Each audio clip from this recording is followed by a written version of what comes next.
Ada orang yang menghafal Quran mengandalkan kecerdasannya. Beda dengan yang menghafal Al-Quran mengandalkan iman kepada Allah Subhanahu wa Ta'ala. Karena ilmu di dalam Islam tidak disimpan di dalam pikiran dan kepala kita, tapi ilmu di dalam Islam itu disimpan di dalam hati. Al-fiqhu fiqhul qulub. Pemahamannya itu dilakukan dengan hati.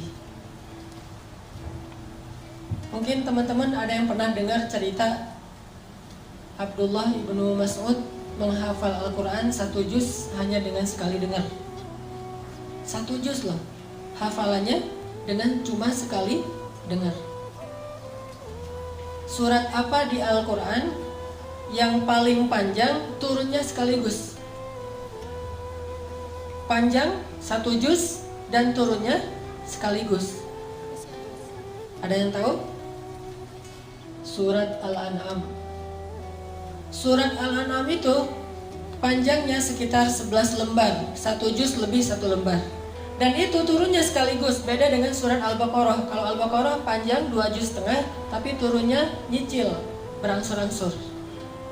Kalau surat Al-An'am 1 juz turunnya sekaligus. Datang Jibril, terus Jibril membacakan surat Al-An'am kepada Rasulullah. Rasulullah dengar aja. Setelah Nabi selesai mendengar, kata Jibril, ya Muhammad, coba kamu ulangi. Diulang oleh Rasulullah dari ayat pertama sampai selesai 1 juz, tidak ada yang salah. Ini kemampuan hafalan Nabi SAW. Udah gitu Nabi ngumpulin para sahabat. Ayo kumpul, halumu ilayya. Ayo kumpul ke sini. Telah turun ayat kepada saya yang lebih saya cintai daripada dunia dan seisinya, yaitu surat Al-An'am yang dibuka dengan kalimat pujian Alhamdulillah. Terus Nabi baca ini surat Al-An'am 1 juz. Bayangin teman-teman, para sahabat selama mendengar Nabi membaca Al-Quran 1 juz, gak ada para sahabat yang bergerak sama sekali. Gak ada yang bergerak. Sampai para ulama bilang seandainya merpati bikin sarang di atas kepala mereka, jadi itu sarang. Saking khusyuknya. Para sahabat itu mendengar Nabi baca surat Al-An'am 1 juz dan khusyuk. Nggak ada yang bergerak sama sekali. Diam aja dengerin. Lalu ketika Nabi selesai membaca Al-An'am 1 juz, seorang sahabat yang bernama Abdullah ibnu Mas'ud berdiri mengatakan, ya Rasulullah, saya sudah hafal surat itu. Coba, 1 kali dengar langsung hafal. Cuman tawaduknya Rasul, hebatnya Rasulullah itu, Rasulullah nggak bilang, emang kamu doang? Saya juga bisa kayak gitu. Rasulullah ngomong kayak gitu. Padahal Rasulullah juga dari Jibril hafalnya sekaligus. Rasulullah malah bilang, oh gitu, coba Abdullah kamu baca. Lalu Abdullah pun mengulang surat Al-An'am dari ayat pertama sampai selesai 1 juz. Tidak ada 1 huruf pun yang keliru. Apa yang membuat Abdullah mudah dalam menghafal Quran? Ternyata bukan karena Abdullah lebih pintar dari yang lain. Standar, semua orang juga punya kelebihan. Allah kasih akal dan memori. Tapi Abdullah ini orang yang selalu mengandalkan Allah, yakin kepada Allah, makanya Allah mudahkan dia dalam mencari ilmu. Saya teringat kata Abdullah bin Mas'ud ketika dia awal-awal belajar Quran. Kata dia, ta'allamnal iman qablal Quran. Kami itu belajar iman dulu sebelum belajar membaca Al-Quran.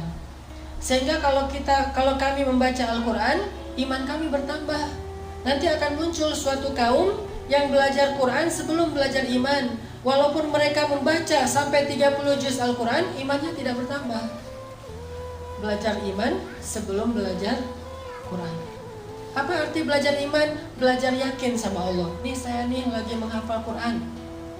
Dan Al-Quran ini adalah firman Allah, kata-kata Allah.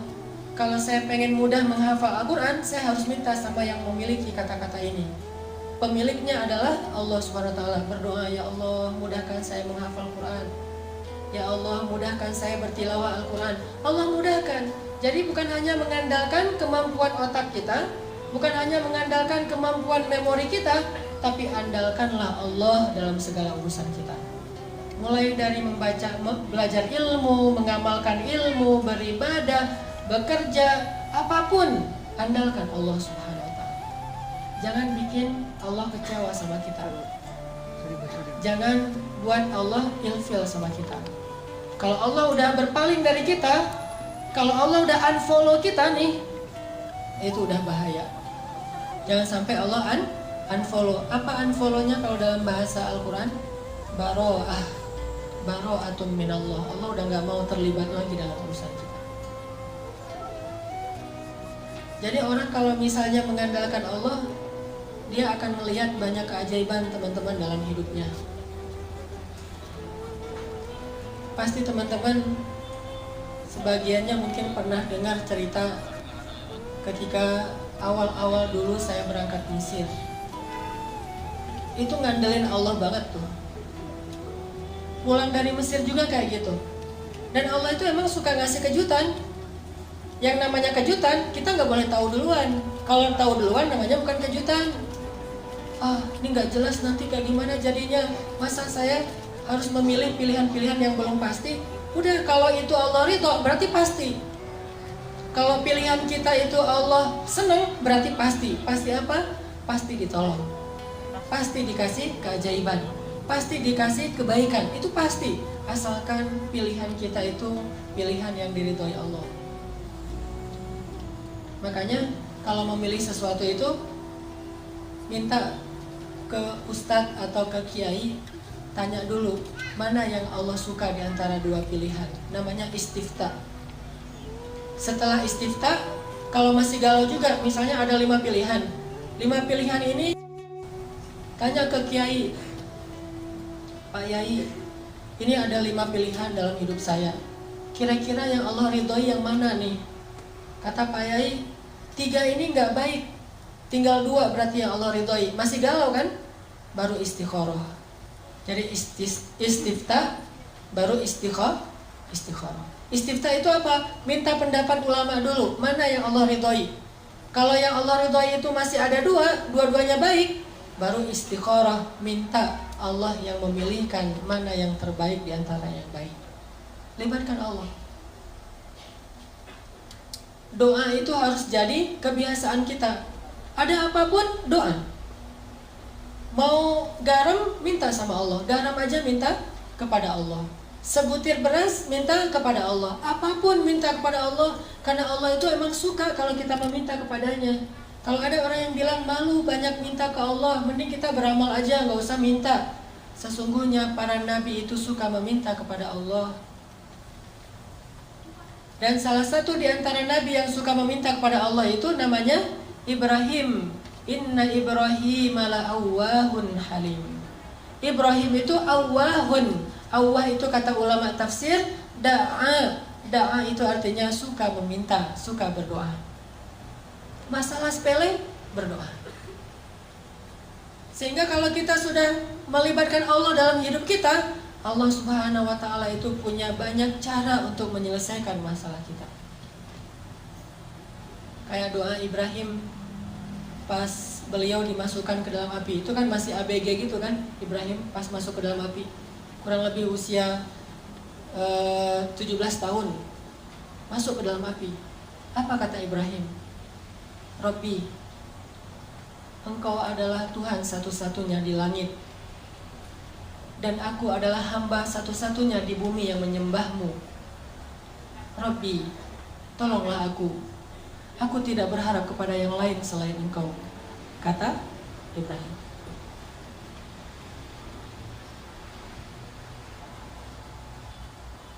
Gimana kata Ibrahim? Rabbi, Engkau satu-satunya Tuhan di langit. Dan aku satu-satunya hamba yang menyembahmu di bumi. Tolonglah aku tidak meminta kepada selain Engkau. Terus datang malaikat nih. Datang malaikat Jibril.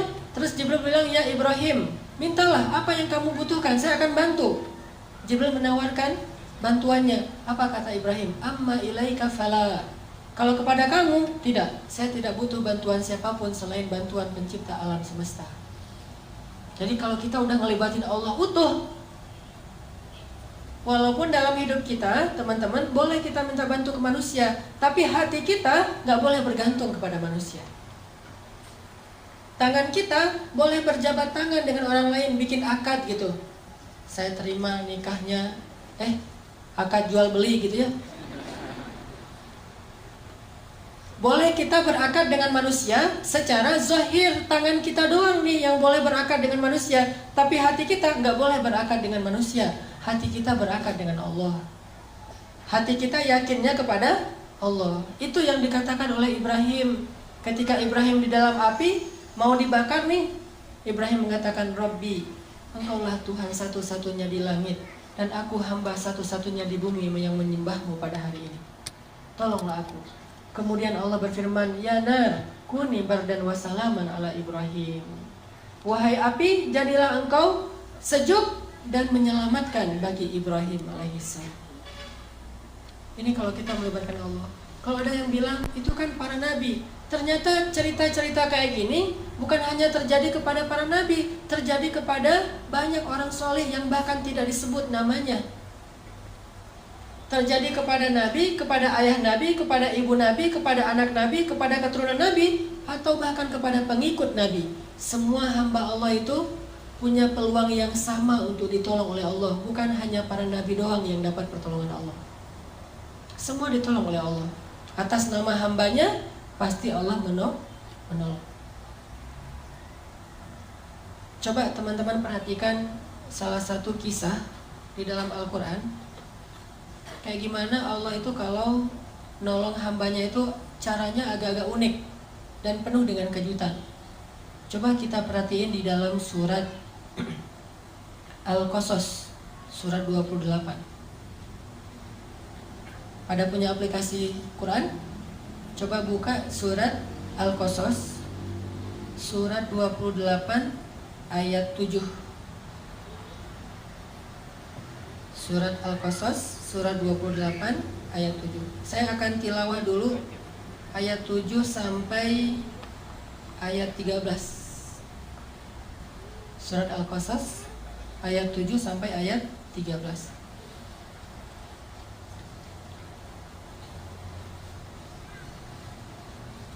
A'udzu billahi minasy syaithanir rajim. Bismillahirrahmanirrahim. Wa auhayna ila ummi Musa an ardi'i fa idza khifti 'alayhi fa'alqihi fil yammi wa la takhafi wa la tahzani inna radduhu ilayki wa ja'iluhu minal mursalin faltaqatahu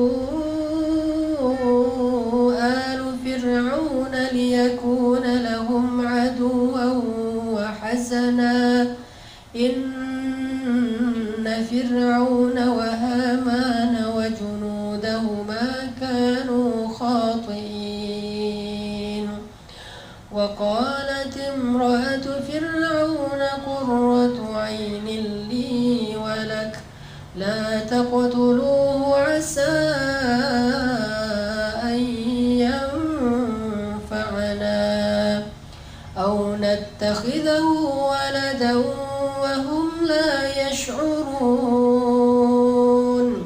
wa asbaha fuadu ummi Musa farigha in kadat latubdi bihi laula arrabatna ala qalbiha laula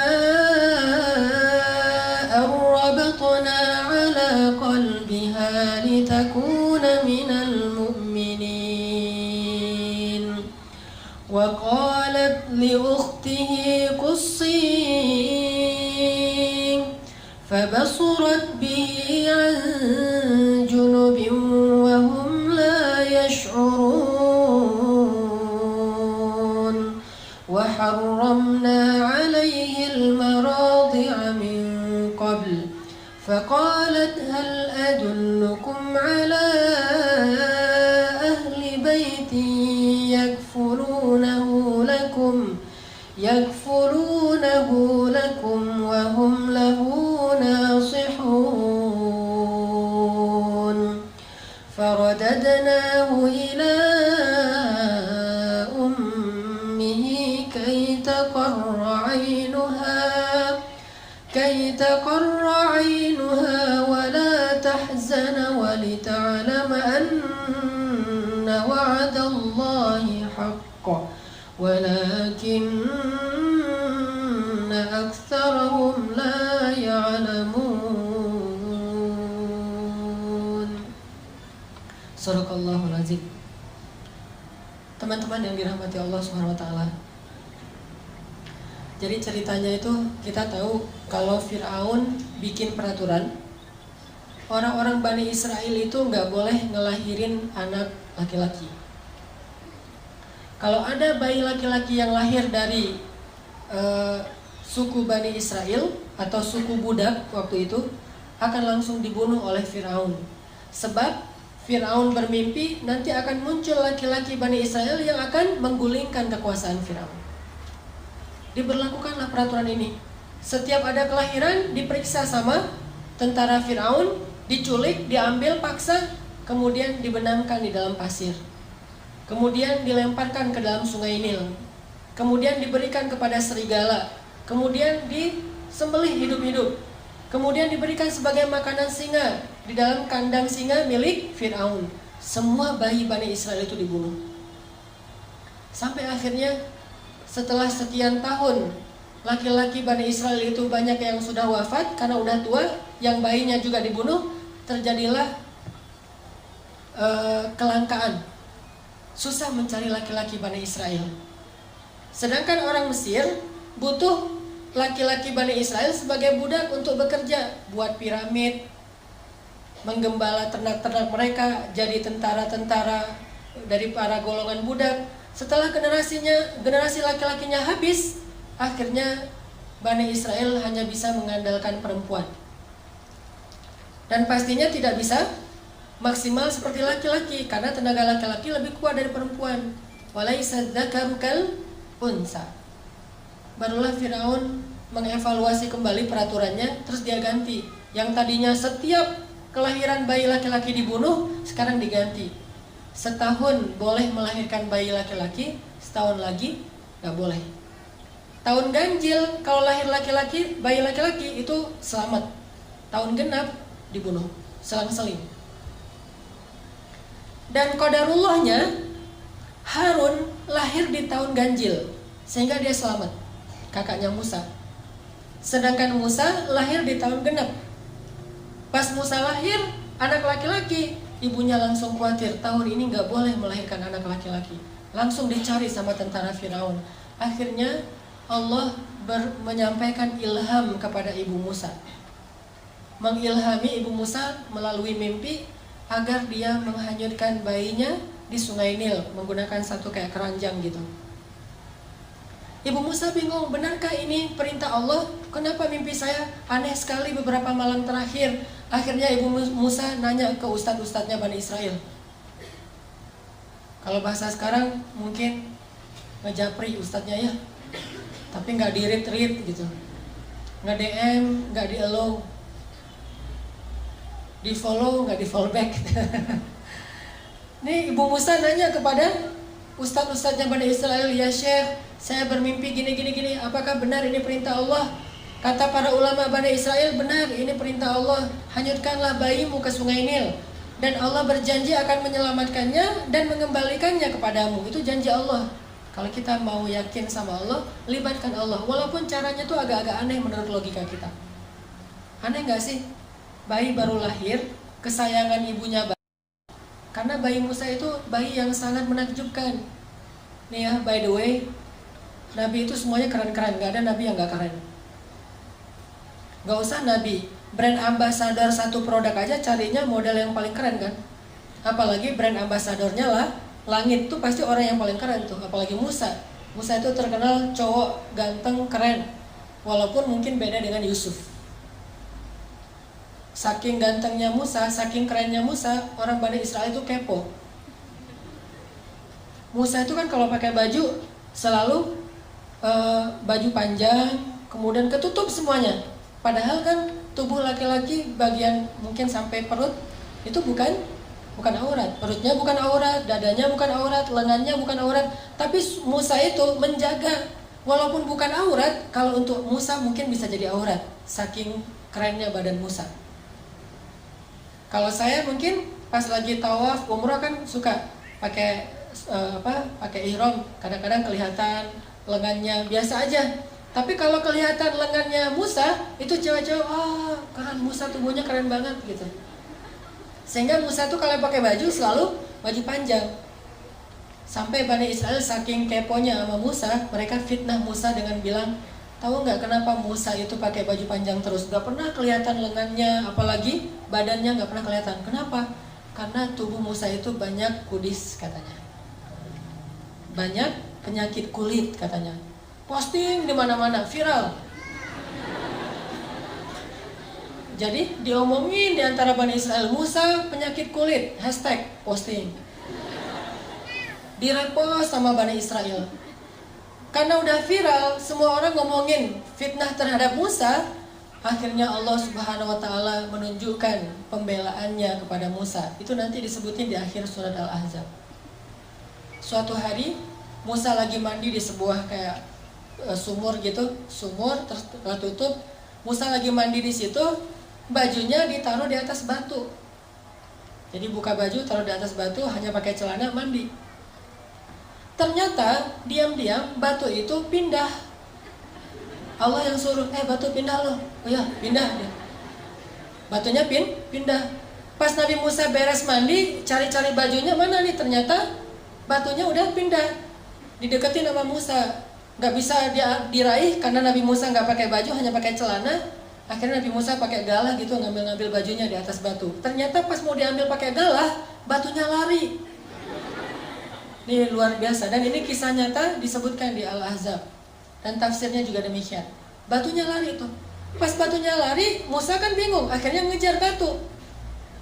Thawbi hajar, bajuku dibawa lari batu, ngejar aja. Terus kejar-kejaran, batu Musa. Kemana larinya si batu? Larinya ke pasarnya Bani Israel. Jadi anak-anak Bani Israel lagi main skate gitu, batunya lewat. Kirain tadi itu obstacle buat nge-trick sama anak-anak skate. Lagi pada main BMX-nya, lagi bani ban gitu, lagi pengen nge-trick, lewat batu. Ada anak-anak Bani Israel lagi nongkrong gitu, lagi ngopi-ngopi, batu lewat, Musa lewat. Heran, semuanya ngelihat tubuh Musa yang gagah. Sengaja tuh Allah berfirman ke batu supaya larinya di antara orang ramai. Tempat mainnya anak muda, nanti di alun-alunnya Bani Israel, pokoknya keliling aja, keliling kota. Jadi Musa jadi kayak Indorunners gitu, keliling sambil lari dengan tubuhnya yang keren, sehingga Bani Israel semuanya, lo bawa HP nggak? Ambil kamera. Jadi trending topik, Musa ternyata tubuhnya keren banget. Baru berhenti di tengah pasarnya Bani Israel. Pas batu itu berhenti di tengah pasar Bani Israel, Musa datang langsung ngambil baju, pakai, dan Musa marah kepada batu itu, dipukul oleh Musa dengan 3 pukulan, hancurlah batu itu.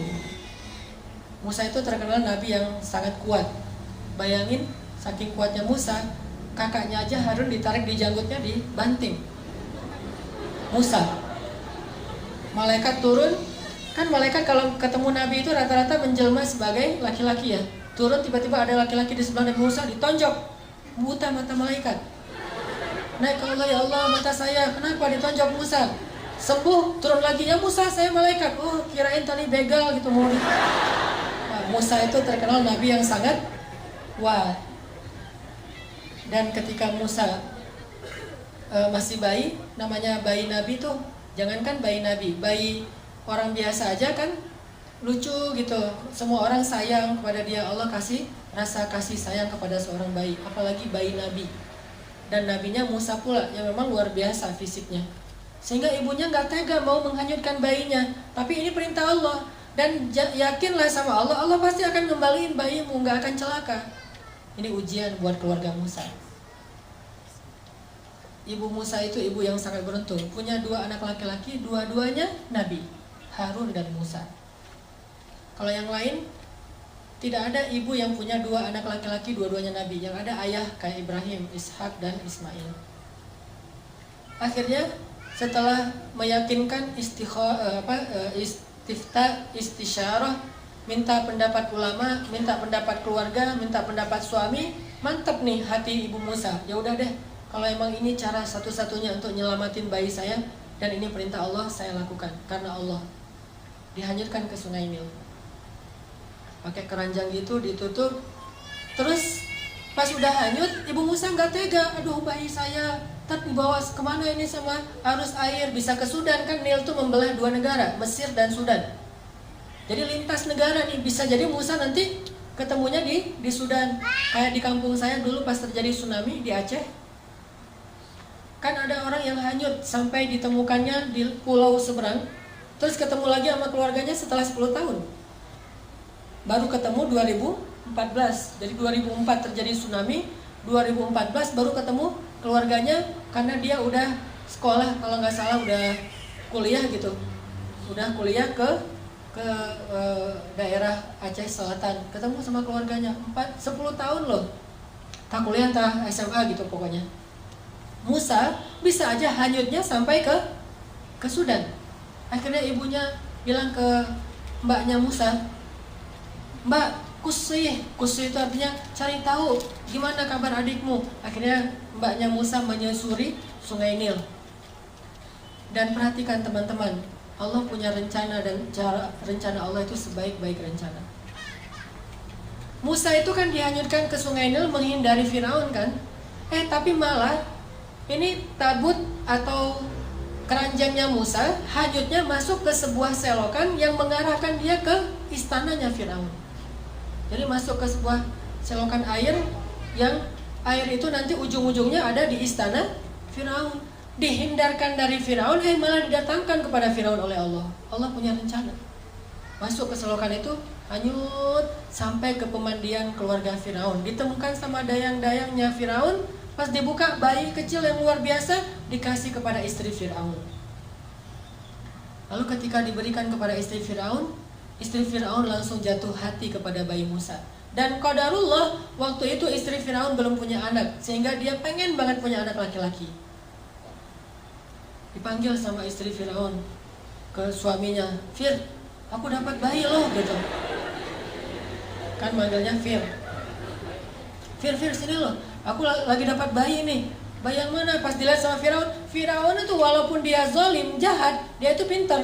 Namanya juga keturunan raja, kan Firaun itu julukan raja-raja Mesir. Kalau raja Yaman julukannya Dzu, kayak Dzun Nuwas, Dzulqarnain. Jadi Dzu itu Yaman.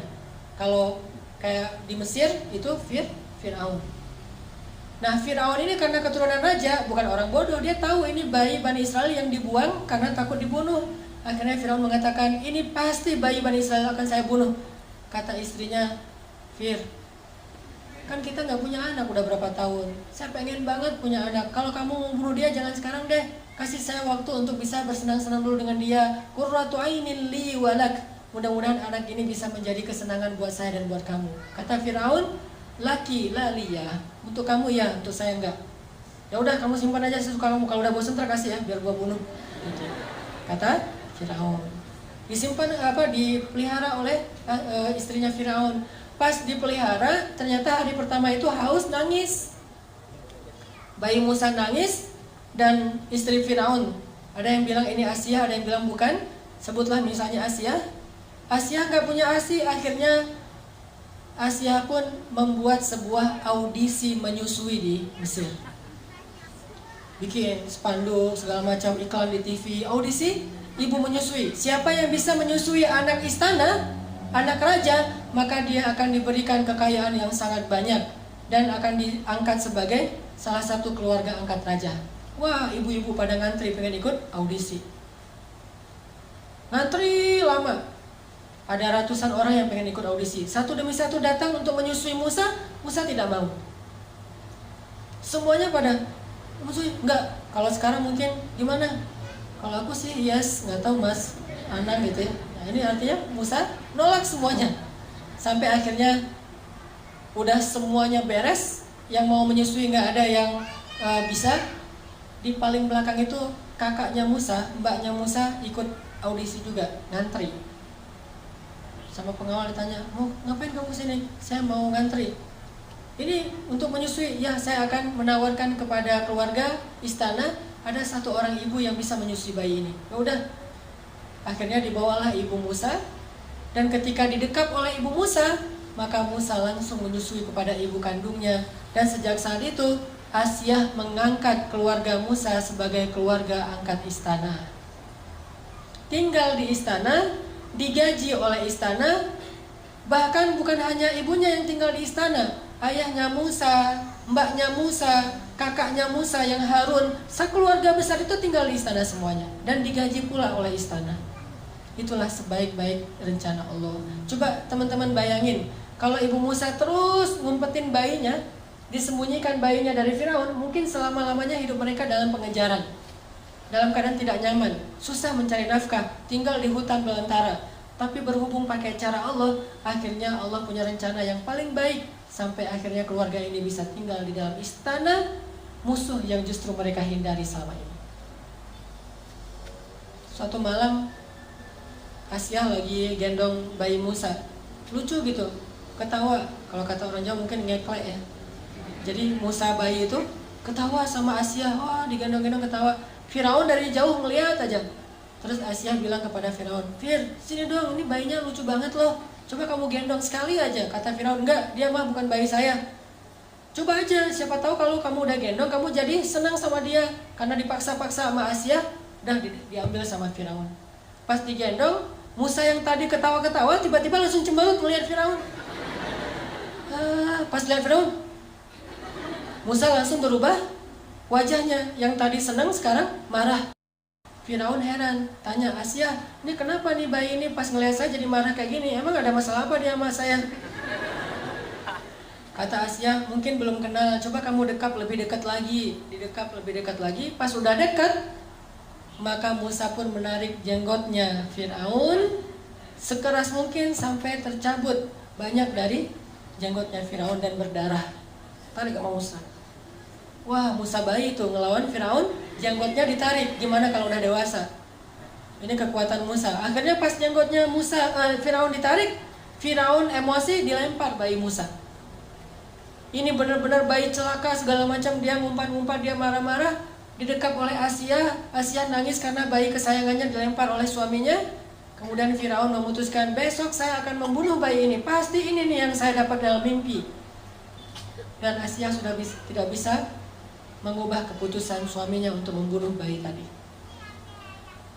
Akhirnya suatu malam, sepanjang malam Asyah memeluk Musa, nangis, sepanjang malam nangis sama ibunya Musa. Tiba-tiba Allah kasih ide, ilham ke dalam pikirannya Asyah, gimana cara menyelamatkan Musa. Pas paginya Asyah bilang kepada Firaun, suamiku, saya tidak akan menghalangi kamu untuk menghukum bayi ini. Tapi sebelum engkau menghukum dia, beri saya satu kesempatan supaya semakin yakin, apakah bayi ini sadar ketika mencabut janggutmu atau tidak sadar.